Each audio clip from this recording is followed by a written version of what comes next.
berarti panjenengan bisa komunikasi langsung dengan Nyi Ratu Kidul waktu itu? Waktu itu saya tidak mau, soalnya Yai sudah jauh begitu. Apalagi kalau kamu nanti kalau lihat matanya lama-lama kan katut gitu. Saya tidak berani. Nah waktu itu Ratu Pantai Selatan itu apa enggak komunikasi kali panjenengan Pak? Misalnya tanya apa, tujuannya apa gitu enggak? Waktu itu? Yang komunikasi cuma Yai. Pak Yai ya? Enggak, iya.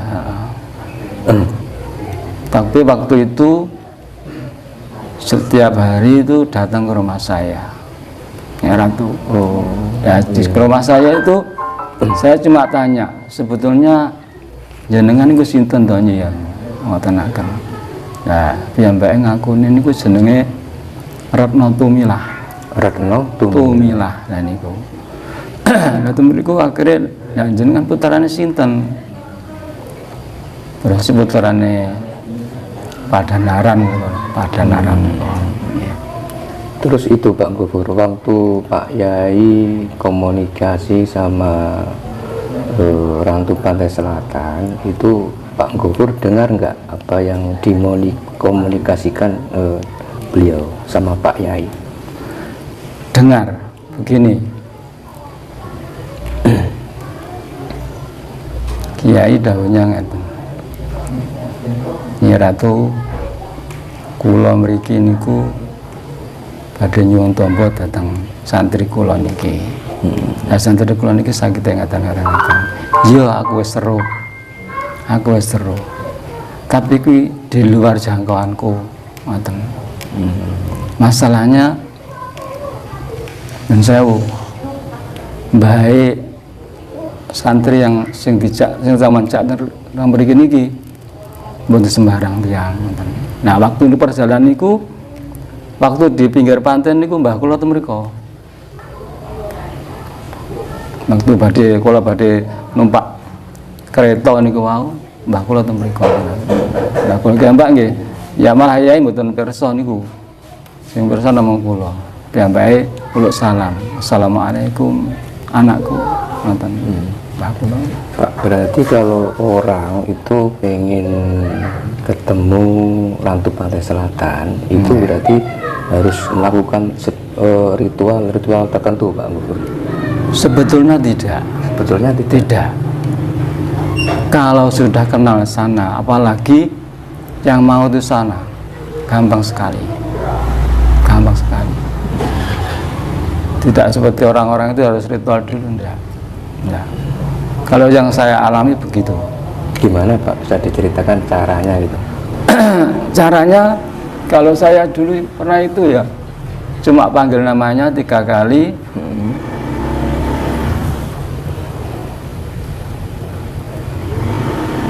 Ya itu.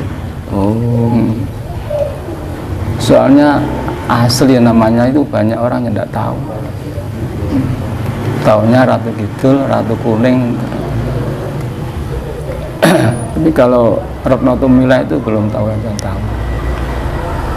Tapi ini Pak ya, menurut Pak Gufur, sebetulnya Ratu Pantai Selatan itu asli dari manusia seperti kita apa dari alam lain Pak? Menurut panjenengan? Asli dari manusia. Dari manusia iya. Pak ya. Bahkan sekarang itu loh sudah iman beliau itu, tidak seperti dulu. Dulu itu guanasnya, soalnya waktu itu ada orang yang ya bersama saya waktu itu. Nyi Ratu niku datang, saya kira niku ya Mbak mau bersahadat. Sekarang iya. Nah ini kalau saya nun sewu, kalau saya memanggil insya Allah datang. Insya Allah. Pak, ini kan ada sebagian orang itu bercerita Pak Gufur ya, bahwa di Pantai Selatan itu kalau memang kita mau mengambil pesugihan itu kan bisa. Nah itu pandangan panjenengan gimana Pak itu? Atau memang seperti itu atau gimana sebetulnya di sana itu? Kalau ngambil pesugihan itu resikonya besar Mas. pada suatu saat orangnya sama keluarganya pasti di sana untuk ganti itu. Tapi kalau menyuruh sana itu tidak. Soalnya kenapa kok begitu? Soalnya yang mau itu orangnya, kalau untuk pesugihan itu. Jadi bukan yang salah yang sana, yang salah orangnya sendiri mencari pesugihan itu. Tapi kalau menyuruh yang sana, insya Allah tidak celaka seperti itu. Terus ini Pak Gubur, menurut pandangan jenengan ya, apakah hubungan kesaktian orang Jawa dan santet orang Jawa itu ada hubungannya nggak dengan Nyi Roro Kidul? Semuanya itu kan anu Thomas. Iya. Berkat ridho Allah. Apapun itu berkat ridho Allah. Cuma kalau orang-orang itu tidak sadar kalau itu yang berbuat itu Allah, tidak sadar. Dikira ya itu yakinnya cuma sama itu, sama Nyi Ratu. Gitu. Tapi ini Pak ya, waktu jenengan sama Pak Yai yang ke istana Ratu Pantai Selatan, tadi kan Pak Gopur mengatakan bahwa setiap ada pintu pasti ada penjaganya. Yang waktu itu yang Pak Gopur lihat itu penjaga itu rupanya seperti manusia apa gimana? Seperti Pak? manusia, pakainya hitam seperti orang Jawa itu loh. Itu orang Jawa, ya pakai belangkon gini. Belangkonnya seperti batik-batik ini. Setiap pintu itu orangnya dua orang Mbak ya. Waktu ke sana itu jenengan nggak disapa atau gimana gitu Pak Guru? Cuma dilihat saja. Itu nggak ngomong sama sekali Pak? Enggak. Nah di sana itu apa ya namanya ya? Pembantunya Nyi Roro Kidul itu ya cantik, banyak sekali. Semuanya wanita Pak? Wanita. Cantik.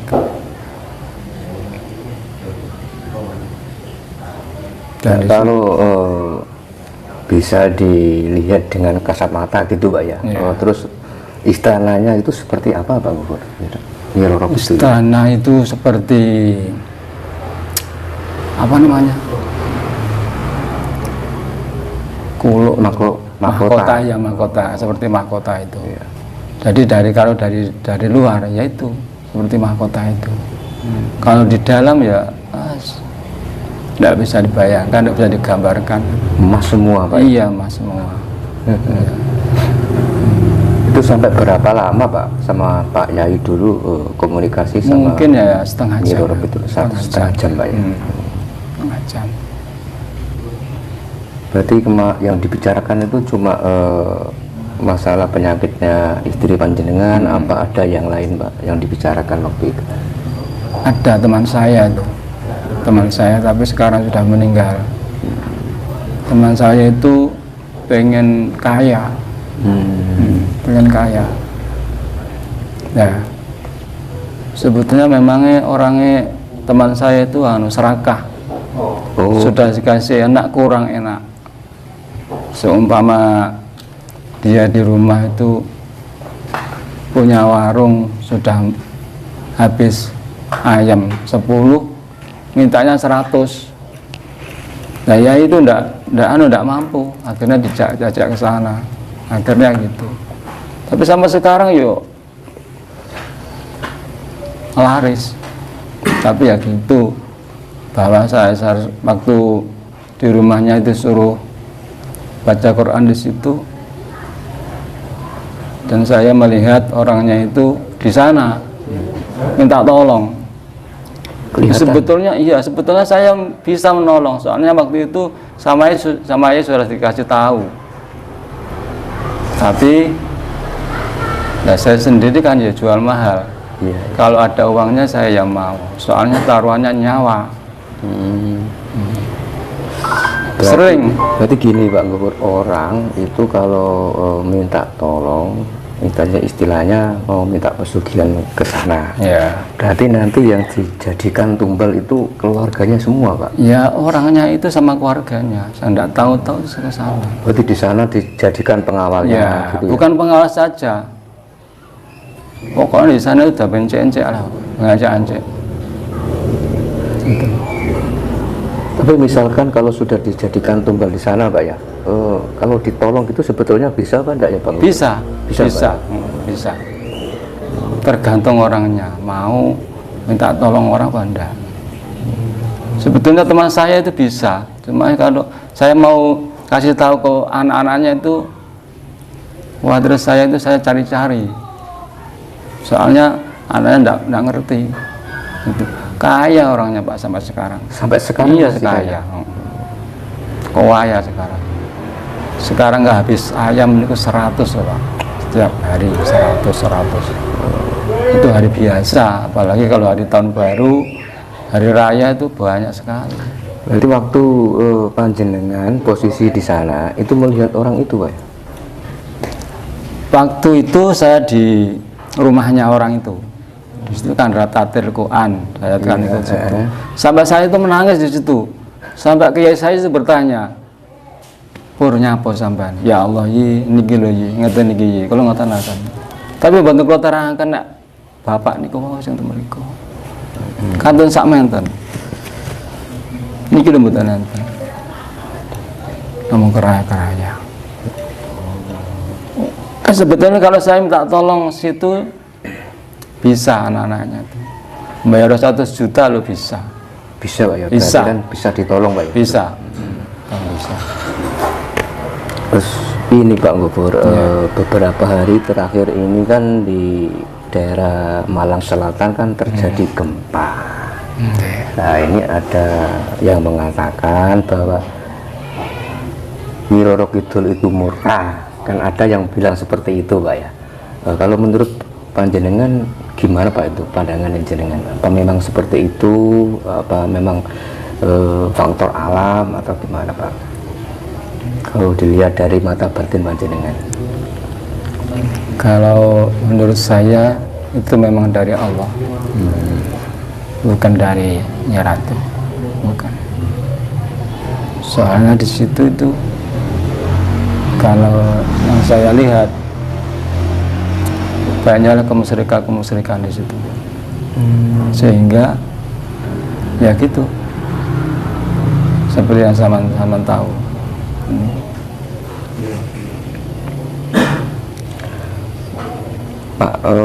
Pak Gofur ini sering ya dimintai tolong untuk membuka mata batin seseorang, itu sering Pak ya? Insya Allah bisa. Bisa ya Pak ya?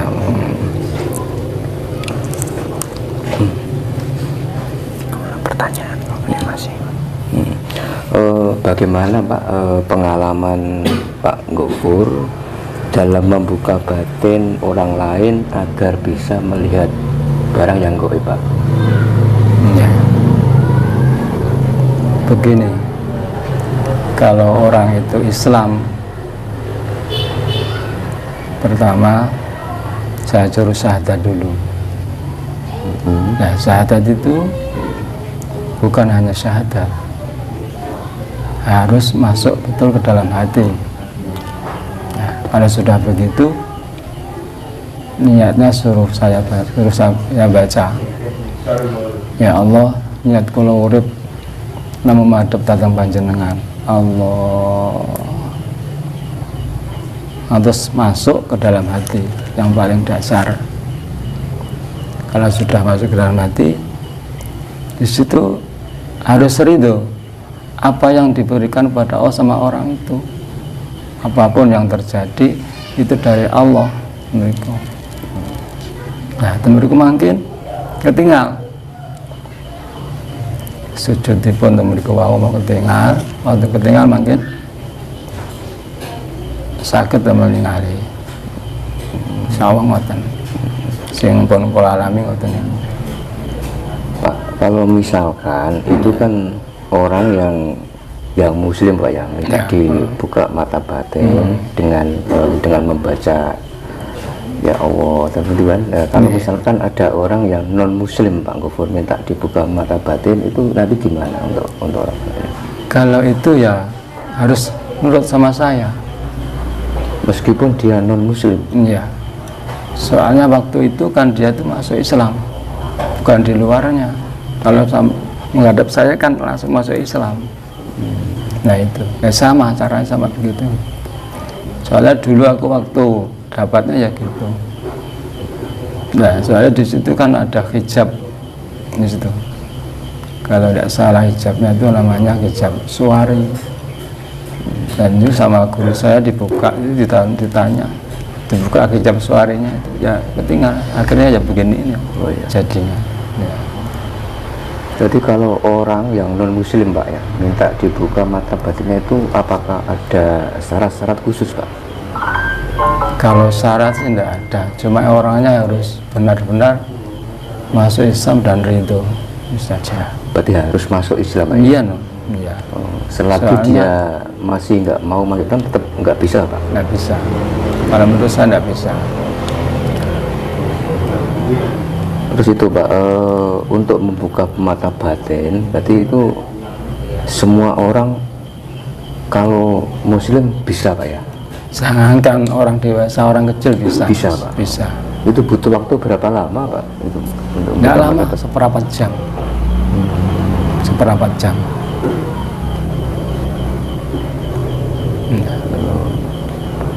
Berarti kalau misalkan untuk pemula Pak, syaratnya itu ya tetap sama ya, seperti itu? Iya.